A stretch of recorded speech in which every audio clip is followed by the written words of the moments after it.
बैठे सोह कामरी कैसे, बैठे सोह कामरी कैसे, धरे शरीर शांत रस जैसे, ओ भरे शरीर शांत रस जैसे। भोले बाबा बट के वृक्ष के नीचे आराम से सुखासन पर बैठे हैं। उन्होंने काम पर विजय प्राप्त कर रखी है, काम को उन्होंने संहार कर दिया है। काम पर विजय प्राप्त करके आनंद से भोले बाबा वट वृक्ष के नीचे बैठे हुए, बड़े शांति में, आनंद में। जब भोले बाबा को इतना आनंद में माता पार्वती ने देखा तो उसी समय पर माता पार्वती का आगमन होता है। पार्वती भल अवसर जानी, पार्वती भल अवसर जानी, गई शंभु पहि मातु भवानी, हो गई शंभु पहि मातु भवानी, जानी प्रिया आतर अति कीन्हा, जानी प्रियाया दरियत कीन्हा, पाम भाग आसन हर दीन्हा, होगा में भागे आसन हर दीना। जैसे माता पार्वती का भोले बाबा के पास आगमन हुआ, भोले बाबा प्रसन्न हो गए और भोले बाबा ने जैसे पार्वती जी को देखा, उठ करके खड़े हुए और बड़े आदर और सम्मान के साथ माता पार्वती को अपने बाएं भाग पर विराजमान किया। देखिए हमारे भोले बाबा का परिवार विराजमान, कहाँ पर बैठी है माता पार्वती? भोले बाबा के बाएं भाग पर विराजमान। जब सती रूप में माता को जब संशय हो गया था, तब जब माता सती आई 87,000 वर्ष बाद, जब भोले बाबा जगे तो उन्होंने बाएं भाग पर आसन नहीं दिया था, उन्होंने अपने सम्मुख आसन दिया था। लेकिन आज माता पार्वती जब आई तो भोले बाबा ने उनको पुनः अपने बाएं भाग पर विराजमान कराया। जैसे बाएं भाग पर आसन दिया, माता पार्वती प्रसन्न हो गई कि मेरा खोया हुआ पद मुझको पुनः प्राप्त हो गया। देखिए, जब कोई व्यक्ति किसी पद पर आसीन होता है और किसी कारण से उसका पद छिन जाए और पुनः उसको पद प्राप्त हो जाए तो उसका तो और ज्यादा आनंद होता है। जैसे एक उदाहरण के तौर पर, अगर कोई विधायक जी चुनाव लड़े, एक बार विधायक बन गए, दोबारा चुनाव हुआ, किसी कारण से हार गए, तो उनका विधायक पद चला गया, पुनः चुनाव हुआ, उन्होंने लड़ा और वो जीत गए, तो जो पहली बार जितनी प्रसन्नता उनको जीतने में नहीं हुई होगी, उससे ज्यादा प्रसन्नता हार करके जीतने में हुई होगी। तो यहाँ पर माता सती का पद चला गया था, आज पुनः वह पद प्राप्त हो गया।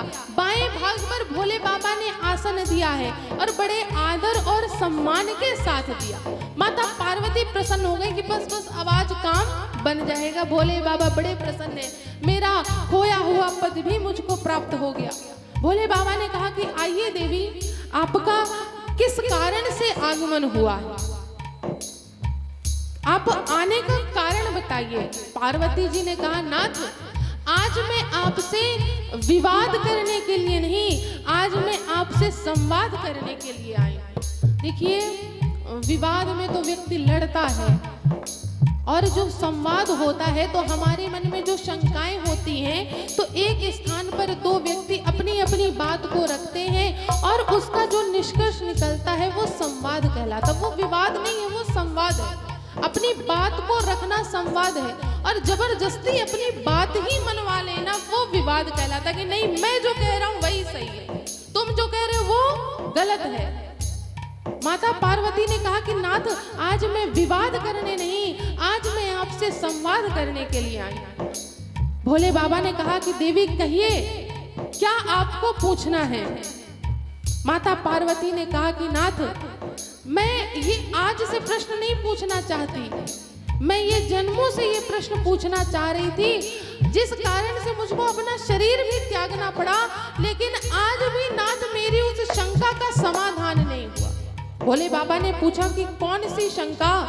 तब माता पार्वती पूछती हैं कि नाथ ये आप बताइए, तुम पुनि राम राम दिन राती, तुम पुनि राम नाम दिन राती, सादर जपहु अनंग राती, ओ सादर जपहु अनंग राती। माता पार्वती कहती है कि नाथ ये बताइए, जिनका आप दिन रात जप करते हैं, दिन रात आप राम राम राम राम करते रहते हैं, ये जो राम है जिनका आप दिन रात चिंतन करते हैं, ये राम और अयोध्या के जो राम हैं, क्या वो राम और आप जिनका जप करते हैं वो राम एक ही हैं? अगर नाथ ये दोनों एक हैं तो आपने इनको कहा था कि ये ब्रह्म है, सच्चिदानंद है। तो नाथ ये बताइए कि इनको मनुष्य का रूप धारण करके आने की आवश्यकता क्यों पड़ी? ये मेरा नाथ पहला प्रश्न है।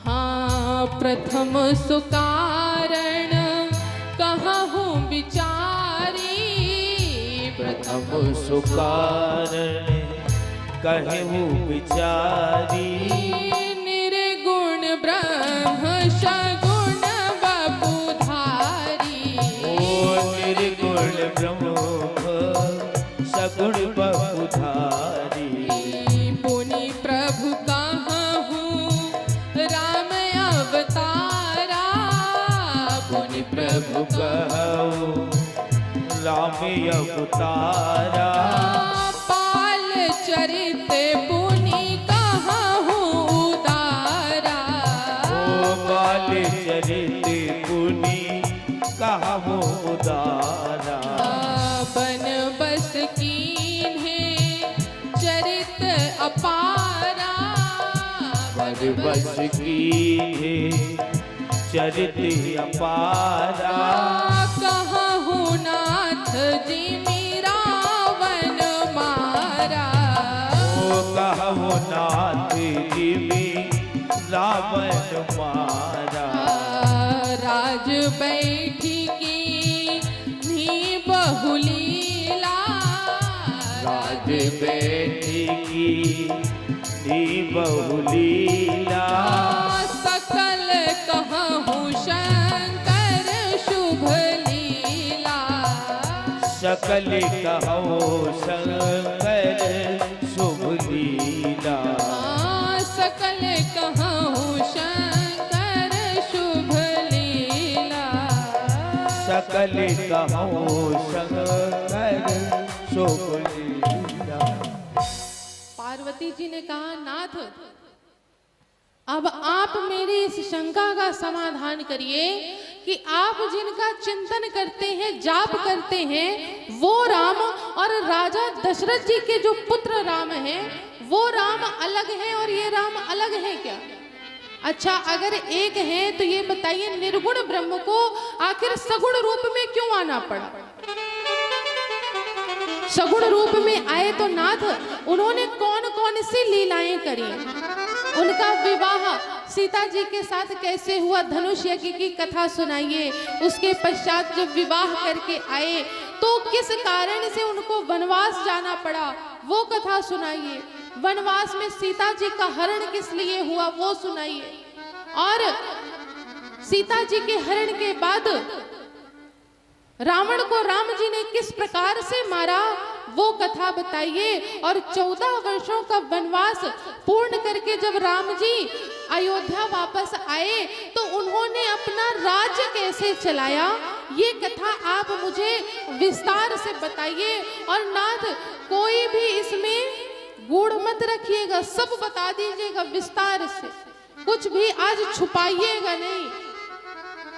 भोले बाबा बड़े प्रसन्न हो गए, आनंद में आ गए।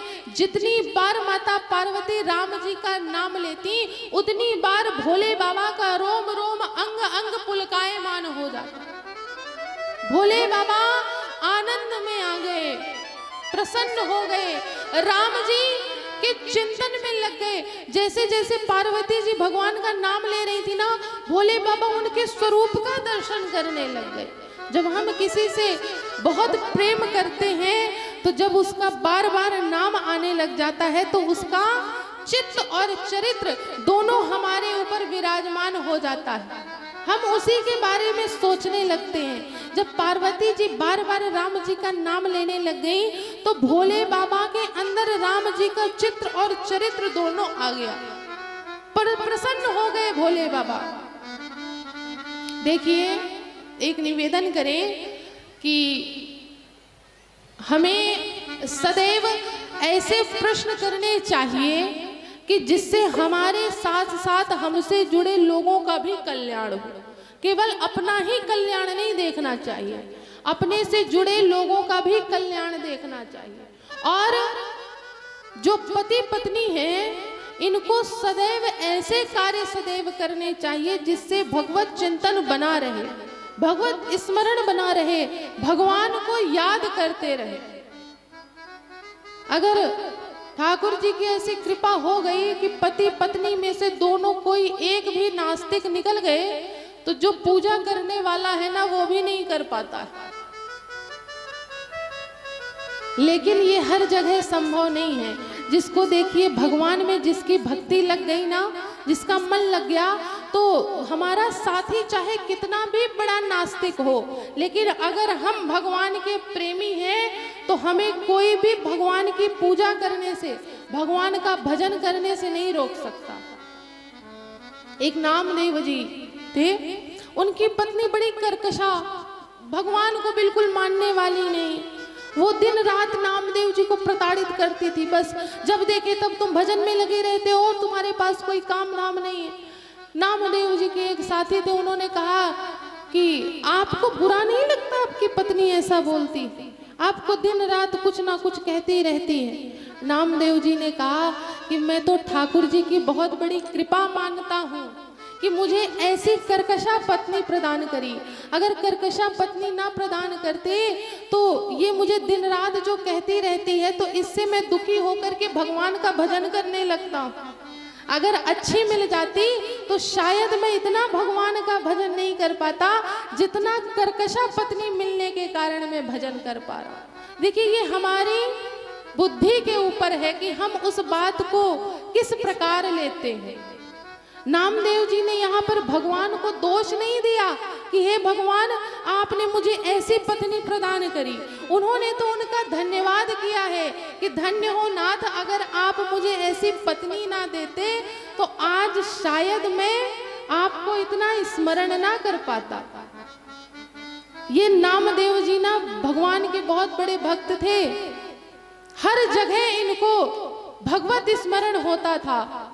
जिस किसी को देखे सब में ये भगवान को देखते थे और कहते थे। और देखिए, ये कोई साधारण बात नहीं है कि हर वस्तु में हमें भगवान अगर नजर आने लग जाए तो फिर क्या चाहिए कि है कण कण में झांकी श्री भगवान की, कि किसी सूझ वाली आँख ने पहचान की। है कण कण में झांकी श्री भगवान की, किसी सूझ वाली आँख ने पहचान की। है कण कण में झांकी भगवान की, किसी सूझ वाली आँख ने पहचान की। ओ कण कण में झांकी श्री भगवान की, किसी सूझ वाली आँख ने पहचान की। कण कण में झांकी भगवान की, किसी सूझ वाली आँख ने पहचान की।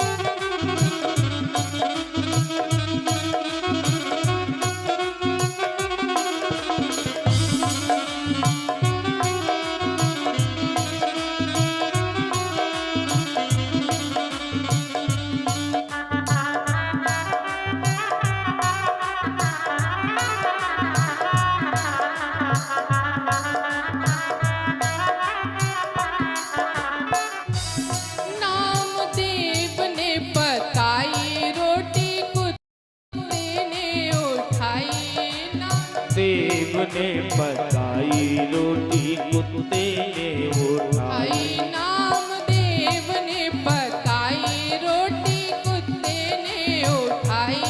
नामदेव ने पकाई रोटी कुत्ते ने उठाई। पीछे घी का कटोरा लिए जा रहे, पीछे घी का कटोरा लिए जा रहे। वो पीछे घी का कटोरा लिए जा रहे, पीछे घी का कटोरा लिए जा रहे। बोले रूखी तो ना खाओ, थोड़ा घी तो लेते जाओ। बोले रूखी तो ना खाओ, थोड़ा घी तो लेते जाओ। बोले रूखी तो ना खाओ, थोड़ा घी तो लेते जाओ। बोले रूखी तो ना खाओ, थोड़ा घी तो लेते जाओ। रूप अपना क्यों मुझसे छुपा रहे, रूप अपना क्यों मुझसे छुपा रहे। रूप अपना क्यों मुझसे छुपा रहे, रूप अपना क्यों मुझसे छुपा रहे। तेरा मेरा एक नूर फिर काहे का हुजूर। तेरा मेरा एक नूर फिर काहे का हुजूर। तेरा मेरा एक नूर फिर काहे का हुजूर। तेरा मेरा एक नूर फिर काहे का हुजूर। तूने शक्ल बना ली है श्वान की, मुझे ओढ़नी उड़ा दी इंसान की। वो तूने शक्ल बना ली है श्वान की, तुझे ओढ़नी उड़ा दी इंसान की। है कण कण में झांकी श्री भगवान की, किसी सूझ वाली आँख ने पहचान ली। है कण कण में झांकी भगवान की, किसी सूझ वाली आँख ने पहचान की। है कण कण में झांकी भगवान की, किसी सूझ वाली आँख ने पहचान। बस देखिए, हमारे देखने का नजरिया होना चाहिए। भगवान सब में व्याप्त है, घट घट में निवास करते हैं, कण कण में निवास करते हैं। बस हमारे देखने की देर है। अच्छा, हम भगवान को देखते भी हैं ना तो अपने फायदे के लिए देखते हैं। अगर किसी ने हमारा बुरा किया ना तो हम लोग यही मुख से कहते हैं ठीक है कर लेने दो उसको बुरा, वो भगवान सब कुछ देख रहा है, वो हिसाब लेगा, भगवान देख रहा है। और वही व्यक्ति जब खुद गलत करता है तब वो नहीं देखता कि वही भगवान मुझको भी देख रहा हो, तब वो नहीं दिखाई देगा कि वही भगवान मुझको देख रहा है जो मेरे साथ जिसने गलत किया। बस हमारे देखने का नजरिया होना चाहिए।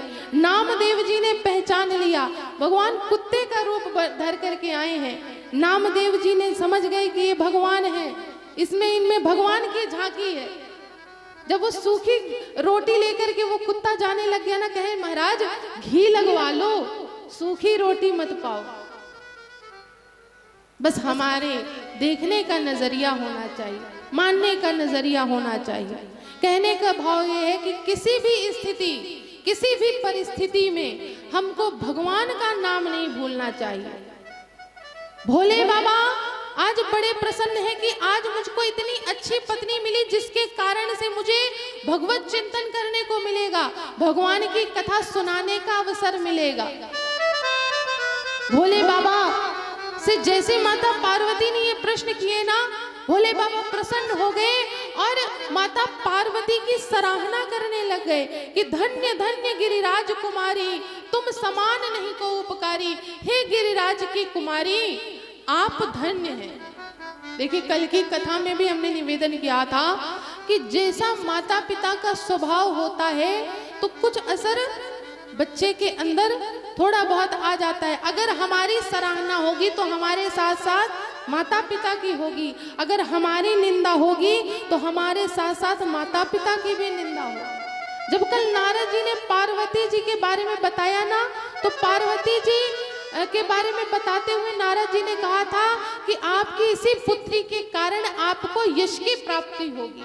आज भोले बाबा देखिए पार्वती जी की सराहना नहीं कर रहे हैं, गिरिराज कुमारी की सराहना कर रहे हैं कि आप धन्य हैं, हिमालय राज की पुत्री हैं आप धन्य हैं, आपके जैसा कोई उपकारी नहीं है। आपने ये जो कथा सुनने की लालसा व्यक्त करी है, मैं ये जानता हूँ देवी, ना आपके अंदर शंका है ना कोई जिज्ञासा है, आपके अंदर केवल एक लालसा है, वो भी राम जी की कथा सुनने की। आपने इस कारण से ये प्रश्न किया है, और आपके इस प्रश्न से जो इस कैलाश पर्वत से गंगा निकलेगी ना, वो जन जन तक जाएगी। देखिए, एक गंगा भोले बाबा के शीश से निकल रही है, तो वो गोमुख से लेकर के गंगा सागर में जाकर के मिल जाती है। और उस गंगा में नहाने के लिए ना हमको स्वयं चल के जाना पड़ता है, काशी जाना पड़ता है, हरिद्वार जाना पड़ता है, गंगोत्री जाना पड़ता है, प्रयाग जाना पड़ता, वहां पर जाना पड़ेगा। लेकिन ये जो मानस रूपी गंगा है, ये गोस्वामी तुलसीदास जी के कारण आज जन जन तक आ गई है। हर घर में आपको ये गंगा मिलेगी। बस कमी कहाँ रह गई महाराज? तो केवल उस गंगा में नहाने की। हम समझ नहीं पा रहे कि हमारे घर में ही एक गंगा बह रही है, और हम दुनिया भर जाते हैं गंगा स्नान करने के लिए, पाप धोने के लिए। अच्छा, गंगा जी में आदमी किस लिए जाता है? पाप धोने के लिए। अच्छा, पाप कैसे पाप होते, कौन से पाप धुलते हैं गंगा जी में? पता है कौन से पाप धुलते हैं? गंगा जी में जाते तो सब पाप धोने के लिए हैं, लेकिन एक निवेदन करें, आज का जो समय चल रहा है, गंगा जी से ज्यादा पाप और कहीं व्यक्ति नहीं करता है। गंगा जी जाता ही है व्यक्ति पाप करने के लिए। आज गंगा जी को एक धर्म की नदी नहीं माना गया है, एक पिकनिक का स्थल समझ लिया गया है, एक झरना समझ लिया गया कि एक कोई साधारण जल का प्रवाह है, और हम गए थोड़ी देर मनोरंजन, बढ़िया नाचे और गंगा जी में स्नान किया, और बस केवल हमने गंगा जी को एक मनोरंजन का साधन बना लिया है। आज हम धर्म की लालसा से नहीं जाते हैं गंगा जी, पिकनिक मनाने जाते, चलो कई दिनों से कहीं गए नहीं तो गंगा जी नहा आते, पाप धो आते हैं। लेकिन पाप कौन से धुलेंगे गंगा जी में? अब कोई किसी को मार करके चला जाए और गंगा जी में डुबकी लगा दे, कहते हमारा पाप तो सब खत्म, अब तो हम फिर, अब हमारा पाप तो धुल गया, हम गंगा जी नहा लिए, अब किसी को भी हम मार के आए वो पाप थोड़ी ना अब हमें लगेगा, हम तो गंगा जी नहा लिए। ये पाप गंगा जी में नहीं धुलता है। पाप कौन सा धुलता है?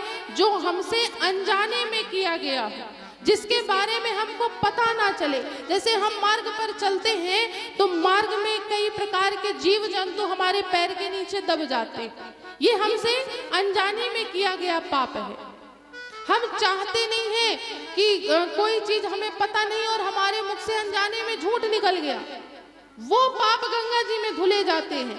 अगर हम जानबूझ के किसी की निंदा करते हैं, पाप करते हैं, बुराई करते हैं, जानबूझ के किसी जीव को मारते हैं, वो पाप गंगा जी में कभी नहीं धुले जाते, वो गंगा माता कभी स्वीकार नहीं करती उस व्यक्ति को। अनजाने में किए गए पाप गंगा जी में धोए जाते हैं।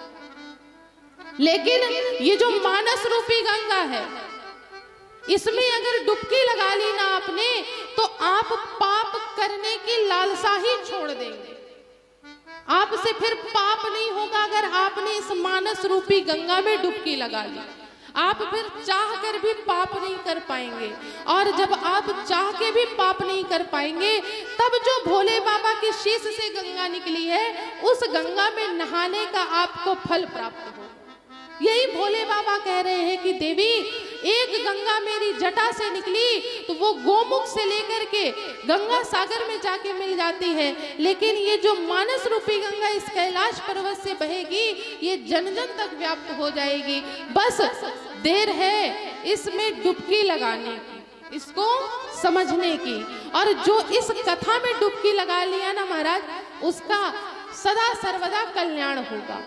अरे राम कथा गंगा सुगम बही जाए, माँ को नहाए। राम कथा गंगा सुगम बही जाए, ये माँ को नहाए। राम कथा गंगा सुगम बही जाए, माँ को नहाए। राम कथा गंगा सुगम बही जाए, माँ को नहाए। राम कथा गंगा सुगम बही जाए, माँ को नहाए।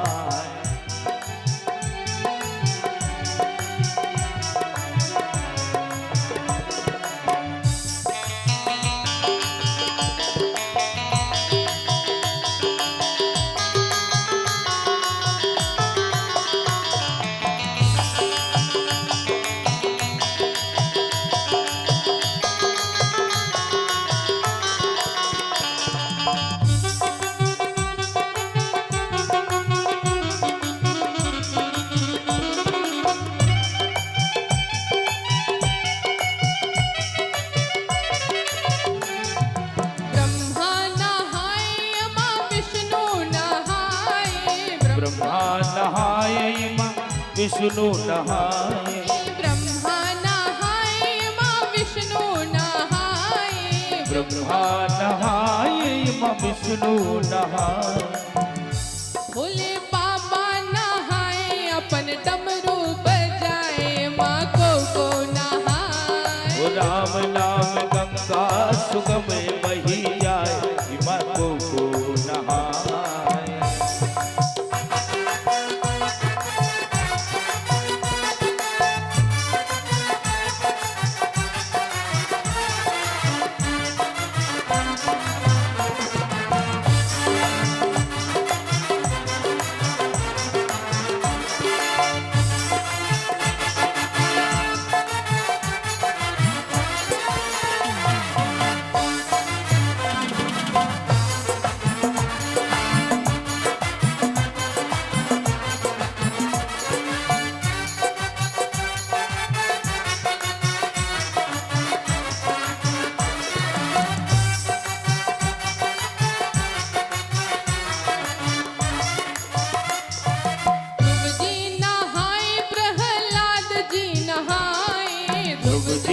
नहाए प्रहलाद जी नहाए।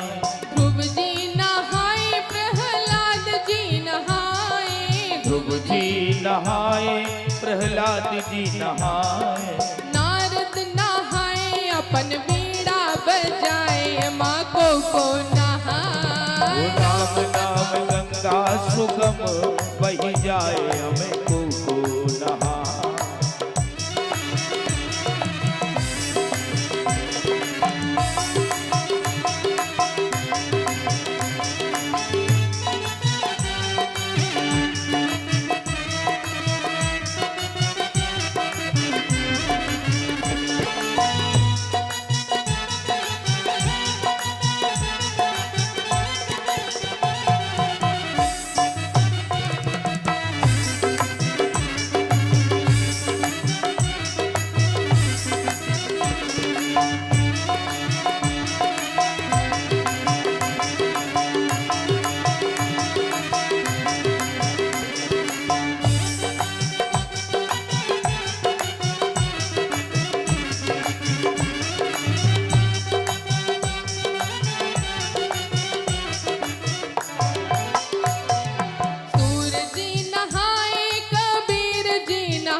नहाए कबीर जी नहाए। सूर जी नहाए कबीर जी नहाए। सूर जी नहाए कबीर जी नहाए। बाबा तुलसी नहाए राम कथवा सुनाए, माँ को नहाए। राम नाम गंगा सुगम बही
जितने लोगों ने नहाया सबका कल्याण हुआ।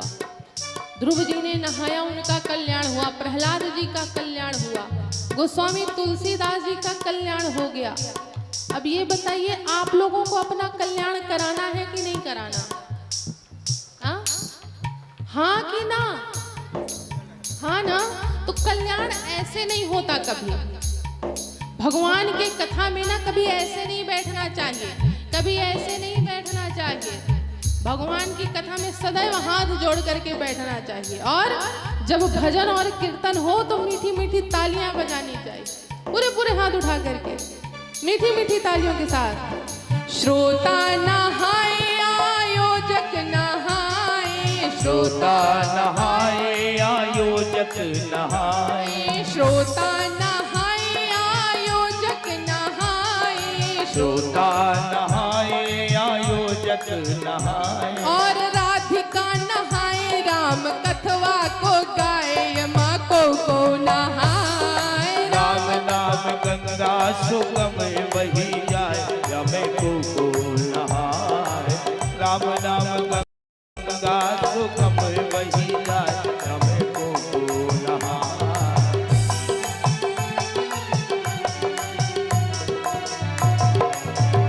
ओ राम नाम गंगा सुगम बही जाए, यमे को नहाए। राम नाम गंगा सुगम बही जाए, यमे को नहाए। और संगीतज्ञ नहाए अपन अपन पेटी बजाए। खुश, सबका कल्याण होना चाहिए। बोल दे श्री आनंद कंद भगवान की जय। अब भोले बाबा माता पार्वती के प्रश्नों का उत्तर देना प्रारंभ करते हैं। कहते हैं कि देवी, आपका पहला प्रश्न क्या था कि निर्गुण ब्रह्म सगुण रूप में क्यों आए? तो देवी, एक बात आपको मैं बताऊं कि निर्गुण ब्रह्म का सगुण रूप में आने का कोई एक कारण नहीं है, अनेकों कारण हैं।